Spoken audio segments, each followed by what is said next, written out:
이헌주 목사의 교회 돌파보기, 교회 내 다양한 갈등 상황을 함께 살펴보면서 올바른 해법과 그리스도인의 자세를 성찰해보는 시간입니다. 교회개혁 실천연대 교회문제상담소 상담위원 이헌주 목사님 모셨습니다. 목사님 안녕하세요. 네, 반갑습니다. 예. 오늘은 교회 내 재정 문제를 좀 들어볼까요? 네. 재정을 둘러싸고도 많은 갈등이 벌어지죠. 어떤 유형들이 있나요? 대부분은 다 불투명성, 재정의 불투명성이라고 하는 것으로 다 이렇게 모아질 거예요. 그러니까 이렇게 이야기하니까 이제 교회가 투명해야 된다. 이 말씀하시면서 어떤 분들은 교회 내 누가 얼마 헌금하는 것까지 다 투명하게 공개해야 된다. 뭐 이런 말씀하시는데요. 이제 저희가 말씀드리는 투명성 혹은 불투명성은 이런 의미가 아니고요. 네. 교회 재정이 불투명하다라고 하는 것은 누가 언제 얼마를 어떻게 왜 사용했는지 어느 누구도 설명해 주지 않더라라고 하는 거예요. 그러니까 누가 언제 얼마를 어떻게 왜 사용했는지 설명하고 이야기해 준다라고 하는 것은 그게 투명한 거죠. 네. 근데 한 교회 이야기를 좀 말씀드리자면 그 교회가 건축을 위해서 건축위원장이 1억을 받아갔어요. 1억을 받아가고 나서 지하를 판 것도 아닌데 그냥 기초공사를 끝내놓고 나서 1억을 다 썼다라고 해서 건축위원장이 다시 교회 재정부에 돈을 더 달라고 요구합니다. 그러니까 교회에서는 도대체 돈을 어디다 쓴 거냐 1억에 대한 것을 그래서 세부적인 내역을 갖다 달라라고 이야기했더니 건축위원장이 이제 잠적하는 사태가 일어나게 된 거죠. 그리고 나중에 가서 보니까 사실 지금까지 일이 제대로 된 어떤 건축업자나 뭐 이렇게 진행된 것이 아니라 그냥 주무구구식으로 진행된 사례가 있어요. 이게 무슨 내용이냐면 결국은 그 건축위원장이 도대체 얼마를 어떻게 사용했는지에 대한 것을 설명하지 못하는 거거든요. 설명하지 못했다라고 하는 것은 우리가 생각하는 그거죠. 재정 문제가 있구나. 네. 재정을 유용했구나. 이렇게 볼 수 있을 겁니다. 이런 재정의 불투명성이 많은 교회 내에서 일어나고 있는 불투명성이라 보시면 좋을 것 같습니다. 예. 그 불투명성을 막기 위해서 요즘에는 많은 교회들이 외부 감사도 받고 하잖아요. 네, 그렇습니다. 예. 외부 감사를 여러분 많은 분들이 맡기고 또 저에게도 문의하시는 분들이 많은데요. 교회 재정 관련해서 외부 감사를 하게 될 때는 반드시 정관과 재정 세칙 그리고 목회 계획서들을 저희들이 요구를 합니다. 왜 이렇게 이것 내용들을 요구하냐면 그 내용이 있어야 감사다운 감사를 할 수가 있어요. 그러니까 감사는 교회가 정한 기준에 따라서 적절하게 지출했는지 적절하게 사용되었는지를 확인하고 네. 또 수입이 모자란 건 아닌지 또 적절하게 지출을 했는지 또 정말 공정하게 지출한 건지 이런 것들에 대한 토대가 되는 재정세칙이나 정관이 필요한 거거든요. 이게 기준이잖아요. 네. 근데 이 기준을 안 주시고 그냥 수입 지출된 은행 내역서만 주시는 거예요. 그것만 보고서는 과연 목사가 유용을 한 건지 이게 어떤 잘못된 방식으로 사용되는 것인지 이런 감사의 내용을 말씀드리기가 너무 어려워요. 왜냐하면 기준 자체가 없으니까. 예. 그러니까 외부 감사를 한다 할지라도 우리 교회 안에 그런 기준이 잘 갖춰져 있는지를 먼저 살펴보시는 게 중요하고 그 기준에 따라서 감사를 하는 사람도 기준에 따라 이것이 과하게 아니면 너무 적게 이런 이야기들을 해드릴 수 있는 거거든요. 예. 교회의 정관과 재정 세칙. 세칙은 알겠는데 목회 계획서는 감사하는데 왜 필요하죠? 목회 계획서는 이런 겁니다. 목회 계획서를 만들게 내서는 목회 계획서가 대부분 교인총회에서 인준받아서 통과가 되거든요. 네. 그러면 그 해당 연도의 목회 계획이 예를 들면 청년부와 교육부서에 대한 것을 강화하겠다라고 하는 목회 계획이 있다고 한다면 예산을 세우고 재정을 지출하게 될 때 가장 중점적으로 예산을 편성하고 지출할 곳이 바로 청년과 교육부서겠죠. 왜냐하면 목회 계획을 그렇게 세웠으니까. 목회 계획은 그렇게 세워놓고 재정을 지출하지 않는다. 아니면 재정이 너무 다 작다라고 할 때 이것 또한도 어떻게 보면 외부 감사를 할 때 감사를 하는 입장에서는 바르게 재정을 운영하지 못한다라고 하는 지적에 대한 이야기를 이제 드릴 수 있는 거예요. 네. 근데 우리가 이제 일반적으로 감사를 받는다 그러면요. 뭔가 지적을 받으면 내가 이 큰 잘못을 한 것 같은 느낌을 갖지 않겠습니까? 그래서 교회 재정에 대해서 외부 감사를 받았을 때 뭔가 지적 사항이 나오는 것. 재정 담당자나 교회 당회나 이런 기관들에서 지적 사항이 나오지 않게끔 노력하지 않을까? 그런 생각도 해보는데요. 그렇게 생각하시는 것보다 차라리 지적사항이 있는 게 낫습니다.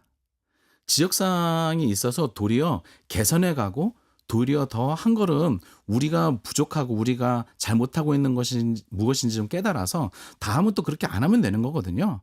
근데 많은 분들이 꼭 이것을 완벽하게 하고 무엇인가 지적사항이 없어야 좋은 거라고 생각하는데 그게 정말 좋은 건가? 도리어 지적사항이 없을 때 정말 지적사항을 은폐하고 있는 경우가 훨씬 많습니다.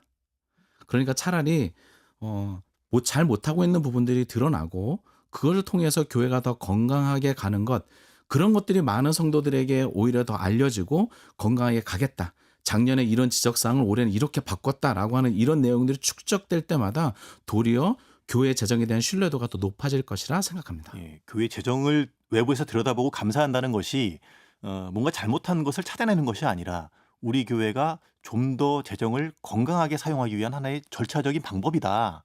이런 공감대가 필요하겠군요. 그렇습니다. 네. 이걸 성도님들도 그렇게 생각해 주셨으면 좋겠어요. 재정감사에서 문제가 되는 거 가지고 너무 재정부를 압박하지 마시고 함께 어떻게 건강하게 갈 수 있는지 그런 어떤 과정 가운데 있다라고 하는 것을 함께 공감해 주시면 좋겠다 생각이 듭니다. 예. 근데 이제 재정 문제로 많은 교회들이 갈등을 겪고 있는 게 현실 아니겠어요? 다른 나라 교회들, 우리보다 먼저 좀 이 복음을 받아들이고 교회 전통이 오래된 교회들은 이 재정 투명성 문제를 어떻게 풀어가고 있는지 네. 참고할 만한 사례가 있을까요? 가장 이렇게 하나를 말씀드린다면 그냥 전체적으로 다른 나라 사례들을 좀 들여다보니까요. 이런 공통점이 있었어요. 뭐냐면 교단이나 노회에서 혹은 외부 기관에서 재정 기준을 만들고 그 기준을 따르도록 하는 것이 일반적이었습니다. 그러니까 한 개 교회에 재정 건강성을 맡겨둔 것이 아니라 교단과 교회 혹은 그 시민사회가 함께 기준을 만들고 그 기준에 따르도록 요청하고 있다는 것이죠. 교회의 재정 문제를 시민사회가 함께 만들어요? 그렇죠. 그게 수용이 되나 보죠? 그 ECFA라고 이제 미국에서 미국 복음주의 협의회예요. 재정 책임에 대한 협의회. 예. 여기는 이제 비영리로서 세금 공제를 받는 기부금을 받는 기독교 단체 혹은 교회를 대표하고 있는 이제 하나의 협회거든요. 이 협회에서는 이미 2,700개 이상의 나름대로의 여러 교단과 조직이 비영리 조직이 들어와 있고요. 여기에서는 기본적으로 재정 가이드라인을 줬어요. 7개의 재정 가이드라인. 여기에 보면 재정을 공개해야 된다든지 아니면 투명하게 해야 된다든지 아니면 재정적으로 신뢰할 수 있는 재무제표를 항상 보여줄 수 있도록 해놓고 또 특히 기부금 영수증을 띄워주잖아요. 네. 그럼 기부금 영수증을 발급받은 그 기부자에 대한 정보들도 일정 부분은 다 공개하도록 돼 있어요. 그러니까 나름대로 세제 혜택을 보는 것이죠. 그리고 이 기준에 맞춘 교회나 단체에는 인증서를 발급해 줍니다. 그러니까 여기는 재정에 대한 이렇게 투명성이 있어라고 하는 것을 국가기관에서 어떻게 보면 처음 시작은 교회기관에서 이야기가 됐지만 이게 더 확장되어져서 비영리 기관 가운데서 움직여지는 여러 가지 일들을 인증해주는 그리고 국가도 여기에 함께 보조를 맞춰주는 세금 혜택이나 여러 가지 말이죠.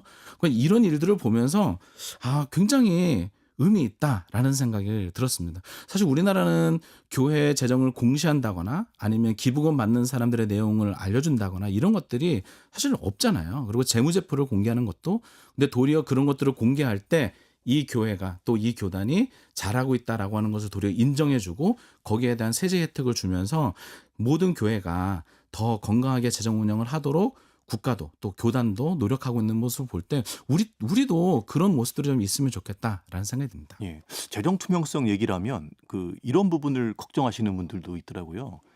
한국 교회는 해외 선교 열심히 하잖아요. 근데 해외 선교할 때 그 국가를 이름을 드러내지 말아야 하는 그런 나라들도 있지 않습니까?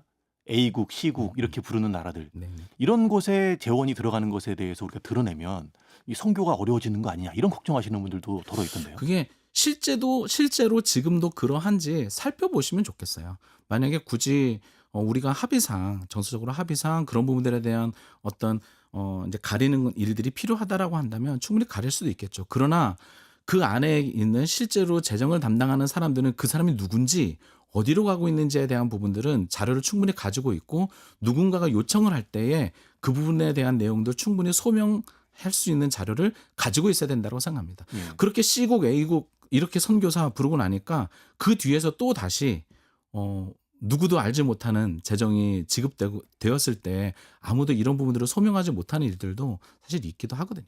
예. 교회 재정성 관련해서 이 교인들의 어떤 그 인식 개선의 부분도 요구되는 것이 있을까요? 네, 교회 재정에 관련해서는 특별히 교회 헌금이라고 하는 것이 연보적 개념에 있다라고 하는 것을 제가 이 자리에서도 여러 번 말씀드렸던 것 같은데요. 연보라고 하는 것이 자발적으로 하나님 앞에 드리는 물질적인 이제 헌신이기도 하지만 이게 공동체를 섬기는 공적 자원으로서의 의미가 강하거든요. 이게 성경으로 보자면 고린도후서 8장과 9장에서 등장하는 말씀에 근거한다라고 볼 수 있습니다. 또 사도행전 4장에 있는 말씀들 각 사람의 필요에 따라 나눠주고 서로 균등하게 하는 일들 말이죠. 그래서 교회의 재정은 교회 안에 있는 성도들뿐만이 아니라 지역과 또 시민사회가 함께 쓰는 공공재로서의 역할을 감당하도록 이 재정이 쓰여지는 일에 교회가 조금 더 앞장서면 좋겠다라는 말씀을 드립니다. 그래서 교회 안에 있는 사람들뿐만이 아니라 지역과 사회 전반에 걸쳐져서 재정 사용에 대한 부분들이 조금 더 투명하고 사회적 약자를 향한 조금 더 넓은 의미로서 잘 사용이 된다라고 한다면 교회 재정 사용에 대한 많은 어떤 의혹과 또 문제들을 좀 불식시키고 조금 더 건강한 교회 재정에 대한 운영에 대한 이야기들을 우리가 좀 들을 수 있지 않을까. 그러면서 사회적 신뢰를 조금 더 높일 수 있지 않을까라는 생각이 듭니다. 예, 목사님 오늘 말씀 감사합니다.